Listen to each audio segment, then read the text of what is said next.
اور اب بات کرتے ہیں بھارت کی ایجنسی را، خفیہ ایجنسی را، جو کہ بہت سارے ممالک میں اپنے ناپاک اور مذموم مقاصد کو پورا کرنے کے لیے مختلف اوچھے ہتھ کنڈے اختیار کرتی رہتی ہے۔ یہ ادارہ جو ہے یہ پاکستان میں اس کا نیٹ ورک ایک مرتبہ پھر بے نقاب ہوا ہے اور کراچی میں را کے ایجنٹس پکڑے گئے ہیں۔ کراچی میں را کے ایجنٹس کی گرفتاری عمل میں آئی ہے اور پاکستان کی جو انٹیلیجنس ایجنسیز ہیں انہوں نے را کا یہ نیٹ ورک بے نقاب کیا ہے۔ اب یہ پورا معاملہ کیا ہے، اس حوالے سے ہم بات کرتے ہیں۔ اکبر علی صاحب ہمارے ساتھ موجود ہیں، بیورو چیف کراچی۔ السلام علیکم اکبر صاحب۔ وعلیکم السلام اویس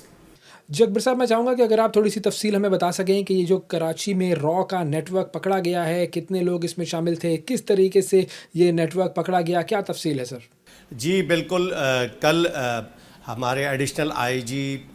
آزاد خان صاحب نے ایک پریس کانفرنس میں انکشاف کیا ہے کہ پاکستان کی جو سیکیورٹی ایجنسیز ہیں ان کی ایک جوائنٹ انٹروگیشن ٹیم جو تشکیل دی گئی تھی، اس نے کراچی میں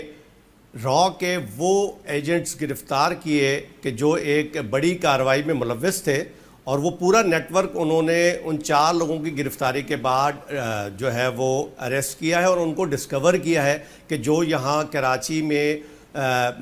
موجود تھے، اور ان کی گرفتاری تقریباً جولائی کے آخری ویک میں 4 لوگ جو کہ پنجاب سے کراچی آئے تھے ان کو ڈگ روڈ اسٹیشن سے پکڑا گیا، جن کے نام سجاد، شکیل، عبید اور عمیر بتائے جاتے ہیں۔ اور جب ان کو گرفتار کیا گیا پولیس کی جانب سے تو ان سے جب تفتیش کی گئی تو ان سے کچھ اہم انکشافات سامنے آئے، جس پر سندھ پولیس کے سربراہوں نے ایک جوائنٹ انٹروگیشن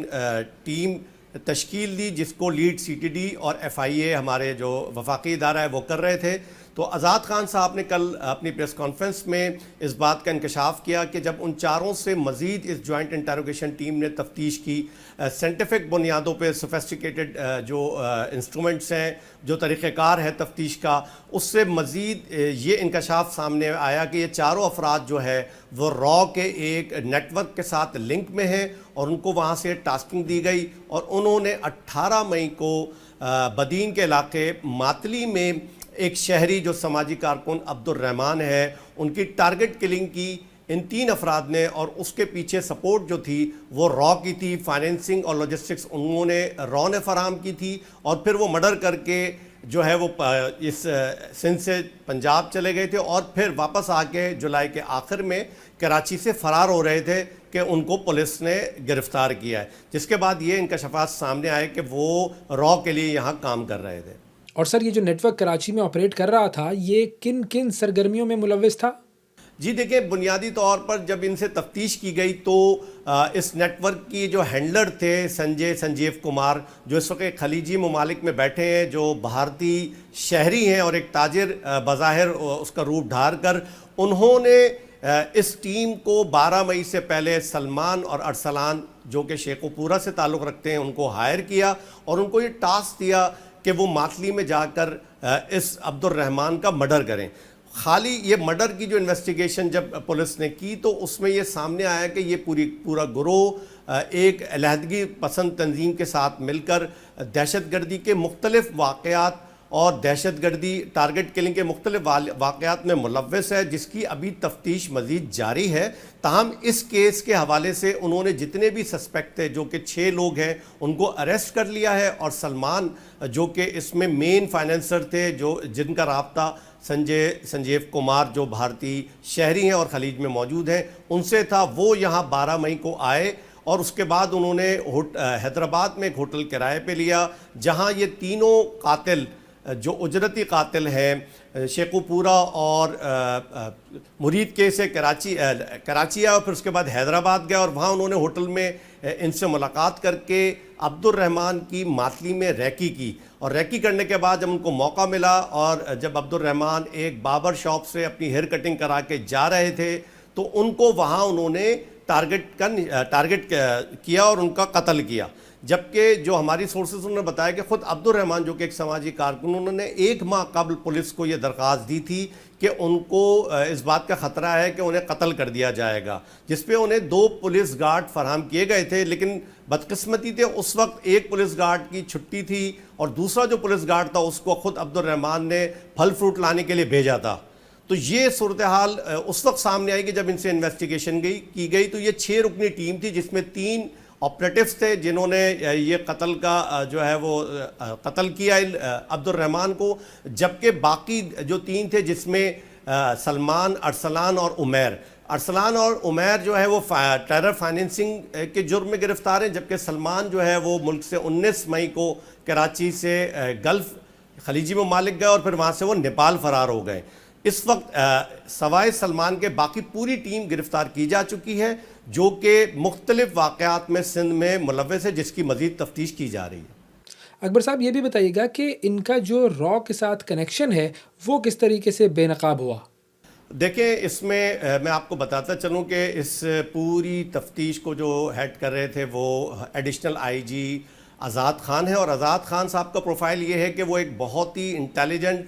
اور اچھے تفتیشی آفیسر ہیں۔ انہوں نے 2 tenure as a joint director intelligence bureau Sindh کے گزارے ہیں، اور اب اس وقت وہ اے آئی جی کی پوسٹ پر ہیں، اور انہوں نے ہی کل یہ انکشاف کیا کہ ہماری تفتیش میں یہ بات ثابت ہوئی ہے کہ یہ سارے جو قاتل پکڑے گئے ہیں اور ان کے ساتھ جو فائنینسنگ میں انوالو اور لاجسٹک فراہم کرنے والے ارسلان اور عمیر تھے، وہ سلمان کے ذریعے سنجیو کمار نامی شخص جو کہ بھارتی شہری ہے اور اس وقت خلیجی ممالک میں ایک تاجر کے طور پر کام کر رہا ہے، اس سے ان کا لنک جو ہے وہ ثابت ہوا ہے، اور اس کے لیے انہوں نے میپنگ کی، جیو فینسنگ کی، ان کے موبائل کے ڈیٹے لیے، اور اس میں سے وہ سافٹ ویئر اور وہ چیزیں برآمد ہوئی ہیں کہ جس کی بنیاد پر یہ بات ثابت ہوئی ہے کہ وہ سنجے کمار کے ساتھ رابطے میں تھے، اور وہاں سے ٹاسکنگ، اور خود دوران تفتیش ان تمام 6 جو گرفتار ایجنٹ ہیں را کے، انہوں نے اس بات کا اعتراف کیا کہ سلمان ہمارے مین جو تھے وہ اس پورے آپریشن کو ہیڈ کر رہے تھے، جو کہ اس وقت حیدرآباد کے ہوٹل میں موجود تھے، جبکہ جو آپریشنل ٹیم تھی وہ 3 وہ گئی تھی ماتلی، اور ارسلان اور عمیر جو تھے وہ مختلف بینکنگ تھرو سنجے کمار کے ساتھ لنک میں تھے، جہاں سے اس نے ان کو ٹیرر فائنینسنگ کی، اور بتایا جاتا ہے ذرائع کے مطابق کہ صرف اس ایک ٹاسک کے لیے سنجے کمار نے ان لوگوں کو 30 لاکھ روپے 3 ملین جو ہے وہ پاکستانی روپیز جو ہے وہ فراہم کیے تھے عبد الرحمان کے قتل کے لیے، جبکہ دیگر تفتیش دیگر ادارے جو ہیں وہ اس میں ابھی انوالو ہوئے ہیں، اور وہ مزید ان سے جو چیزیں برآمد ہوئی ہیں، ان کے موبائل فونز، ان کا فورینزک کر رہے ہیں، ان کی میپنگ کر رہے ہیں، اور مزید انکشافات متوقع ہیں۔